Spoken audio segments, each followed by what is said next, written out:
Hi, so I'm gonna do my last, at least for the meantime, Natas review. I'm gonna review their 2006 release, End of the World.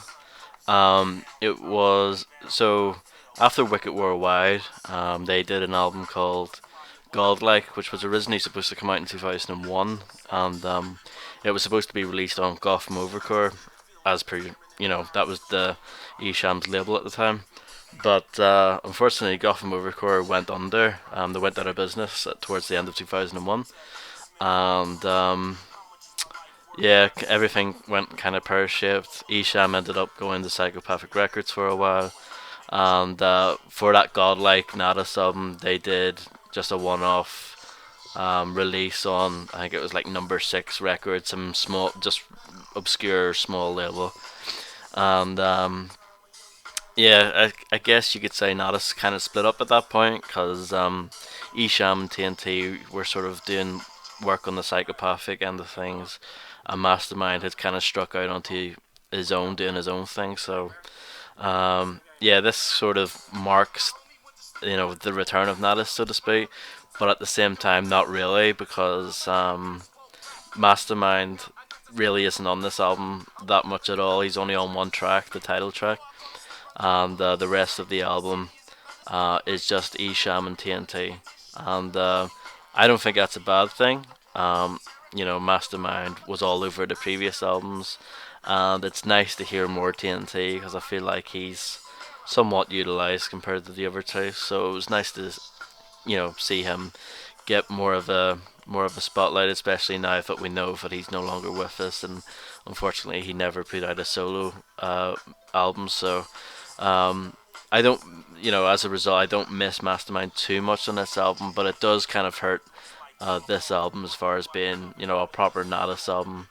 Um, Even though this album came out in 2006, I think it was recorded a couple of years beforehand, and yeah, this was the first album that Esham had put out after leaving Psychopathic Records in 2005, and he restarted Real Life Productions, and yeah, so I think that's all I wanted to mention, at least for this setup. Yeah, so um, I'll just show off the artwork here. Sorry about the glare; it is daytime at the moment.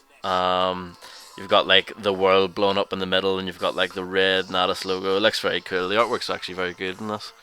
There's like a space kind of land, sort of space kind of scene there, and you've just got the track listing and all like different RLP, and there's a Gotham logo there, and there's a Warlock logo because I think this was actually distributed through Warlock, who previously distributed Closed Casket. So I have to be a little bit careful here when opening it up because the plastic bits don't hold my disc in properly. They hold it in a bit, but they don't hold it in secure. So that's what the disc looks like, and the all three members have like like a cartoon kind of version of them.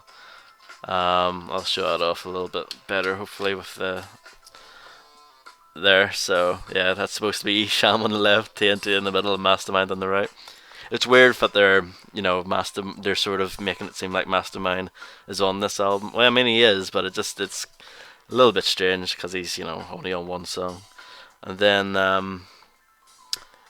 yeah, it actually you just get the track list in here, but it says where each song was mixed. So for example, track two was mixed in Panama, track three was mixed in Haiti, track four was mixed in Moscow. So I don't know. That's pretty interesting if it's true. That could be made up for all I know, but yeah, that's pretty cool if that's true. Yeah, pretty cool artwork. You just get all three of the guys, and you see they have flags next to all the songs to represent, where they were all mixed. That's pretty cool. Yeah, so pretty cool artwork, and there's also just that there, which says basic information like all the songs were composed, produced by Isha. Um, yeah, just giving credits for all the different players on here because there's quite a lot of live instrumentation on this album, and they're just giving credit to all the different guitar players and stuff like that. So that's pretty cool. Um, yeah, the drawings were done by a guy called Michael Broom. So yeah, this is a strange album. On the one hand, I think it's actually pretty good. Like it's surprisingly good because if you ask me, I think by 2006, I think Esham had kind of fallen off. I don't like Repentance that much, and I don't like A1 Yola at all. I'm not the biggest Tongues fan either, so I think by this stage he was slowly but surely kind of getting worse. But I like this. I do like this album. And I think TNT is just as good as ever. I think he's kind of made up for the fact that Mastermind's not on it. Like he's kind of stepped up and sort of shown us that he really can hold his own. Um, yeah, so I'll just go through the track listing as per usual, and I'll tell you what I think. Intro, simple intro. It's like an atmospheric kind of sound. It's kind of dark. It's actually quite cool. Um, I don't know if the rest of the album truly fits that intro, but I think it's cool. Just sets up kind of the atmosphere of the album. It's very post-apocalyptic and sort of, which is appropriate considering the album is called End of the World, and that is. Not only is there a song called End of the World, but that's kind of the theme that I find sort of you find throughout the album. Track two, Once Upon a Time, that's a full-on rap rock affair that they've done before in the past with songs like Booyah and Metropolis. Pretty good, I do like it. It's kind of just a braggadocious song. And Esham and TNT just come in with an aggressive style and just show you, just to say, that they're back. And yeah, it's a pretty good song. I like that. Track three, Dead Men Don't Sing. That's the song that's on right now. Again, very good song. The beat is kind of reminds me of something, like a Wu-Tang kind of thing. I think it's that ooh in the background. It reminds me of "Bring the Pain" by Method Man. I think that's maybe where I got that from. But yeah, a very good song. Just kind of a straightforward hip hop track, but that's fine. You know what I mean? And yeah, I think it's a very good song. Um, it's worth mentioning that Esham and TNT are pretty much on all of the songs, apart from they both have a solo song each.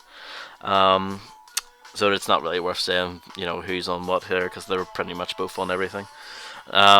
Track four, Worlds Apart. That's another full-on rap rock song. It uses even though this album uses a lot of live instrumentation, it actually uses a lot of samples as well, and they're like obvious samples that like a lot of people would know right away. So it's kind of interesting sort of mix of live instrumentation, but like very well-known samples. It's kind of strange. So Worlds Apart, has is a full-on rap rock song, and the chorus is actually sung by a different guy. They actually got in a band called like the. Let me just check real quick just to get the name right. But yeah, they got in a full-on band with a singer that they do work for them. The band is called the Brand Shram Band. So there you go. Yeah, so that's a pretty good song. Some people don't like that song, but I like it. I suppose I like rock music as well, so that's probably why I like it. If you're just strictly hip hop, which I feel sorry for you, but yeah, I think if you like rock and rap, you should like that song. It's pretty good. Like I said before, I think Natas have always and Esham in general, he's actually done a very good job of balancing both rap and rock, together with good effect. Um, Track five, Long as I Live. Again, not much to say. Pretty, just a straightforward hip hop song again. Good lyrical song. Track six, Pancakes and Syrup. Oh, it's terrible. It's an absolute stinker of a song. For whatever reason, Nishan thought it was a good idea to do like chopped and screwed vocals over like a slow beat. Oh, it's terrible, that song. It's a real stinker. It really is. It's one of the worst songs they've ever done. Yeah, and it goes on for ages as well. It's nearly 5 minutes long. But track seven is a lot better. Full of Hate. That's a really good song. Very fast, very aggressive, and very hellish sounding as well. Which is appropriate. So yeah, that's a very good song. Full of Hate. One of my favorites off the album. Also, another one of my favorites is track eight, Nightmares, which samples the great Dana Dane song "Nightmares." You'll probably recognize that right away if you listen to a lot of old school hip hop. Yeah, very good song. I like the beat, just good, sort of like a spacey, ethereal kind of sound, which is like appropriate considering like this artwork here. Works very well, and yeah, it's another great song. Yeah, it's probably my favorite off the album. Track 9, On My Own, that's an Esham solo song. He's just basically talking about, it's up to him. He controls his own destiny, sort of thing. I wonder if he's reflecting on, him just getting real life productions back together and sort of after leaving, not being happy with Psychopathic Records. That's probably what he's talking about there. It's only up to him for him to control his own, destiny, so to speak. It's up to him to, do his thing. So that's what that song's about. Track 10, Trouble and Pain. That's a pretty rubbish song as well. That's the thing about this album. Like, it's pretty good overall, but it has some terrible songs on it, I have to say. Trouble and Pain, that features Mo Badis from Multi-Killionaire album. He comes back just for this song, and he also did. Also he. Who else is on there? Stock Hollywood Hustle, I believe he does the hook. Terrible hook, just such a horrible voice. Just high pitched, just horrible. And yeah, Mo Ballas delivers a terrible verse on it as well. I don't know what he's thinking. Esham's alright on it, but the beat isn't even that good either. It's just not a very good song. Track 11, End of the World. I like that a lot. It reminds. Someone said this in a YouTube comment, and I completely agree with them 100%. They said it sounded like something you would hear. The beat that you would sounds like something you would hear in the game Splinter Cell Chaos Theory, which was actually the soundtrack for that was done by Amon Tobin, and that's an awesome soundtrack. And yeah, the beat actually does sound like that. Yeah, I completely agree with him. He got that spot on. Whoever said that. Yeah, End of the World. That's the only song with Mastermind on it. Good to hear him. And yeah, very good song. It's one of the better songs on the album.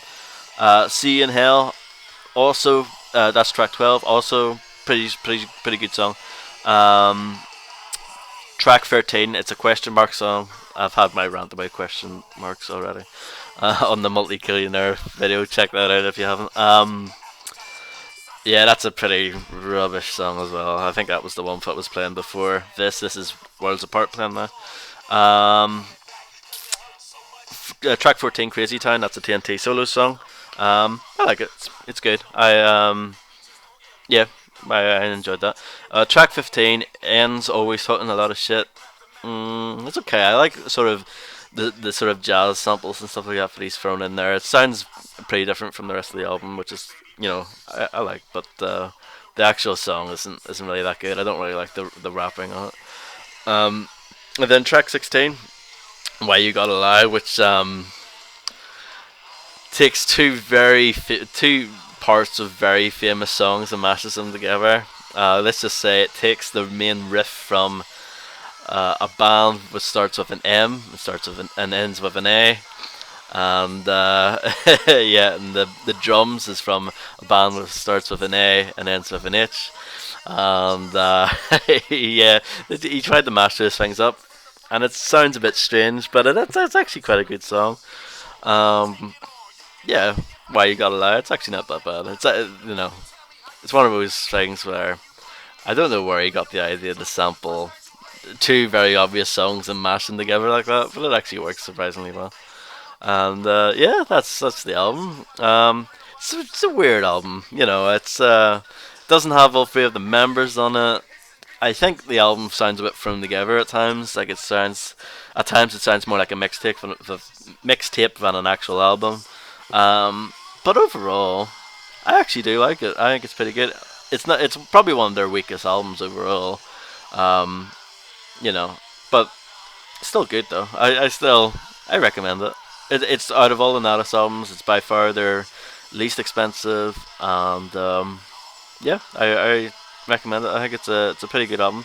It has three pretty whack songs on it. There's no getting away from that. Even I was pretty mixed on albums like Life After Death and Multi-Killionaire, but I do like those albums because there's not they're consistent. You know what I mean? Even though the really good moments on those albums were few and far between for me personally. They were generally quite good throughout. This here just is generally quite good throughout, and then has some really crap stuff on it. So that's kind of how it sort of weighs up for me. But yeah, End of the World, pretty easy to get online, and yeah, I recommend that. So thank you very much for checking out this video, and I don't know what I'm going to review next, so stay tuned.